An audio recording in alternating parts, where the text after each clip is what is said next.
Builders Mutual Insurance Company presents Toolbox Safety Talks. In this talk, we'll focus on personal protective equipment. It's a fact, many accidents are preventable.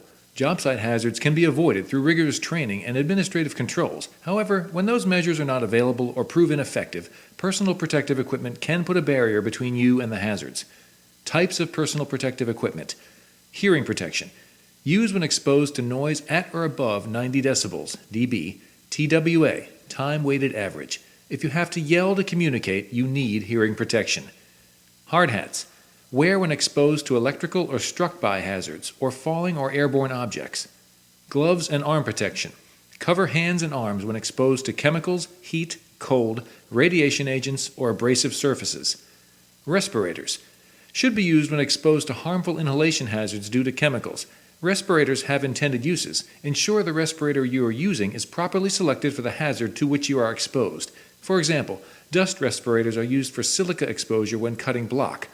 Organic cartridge respirators are appropriate for trichloroethylene found in paints and resins.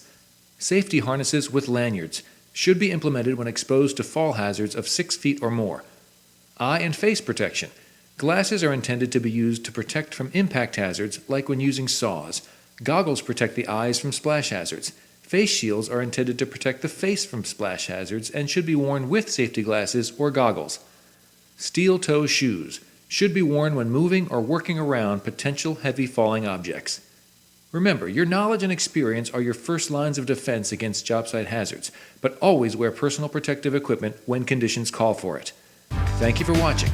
Visit buildersmutual.com/rm for easy access to Toolbox Talks and sample safety programs.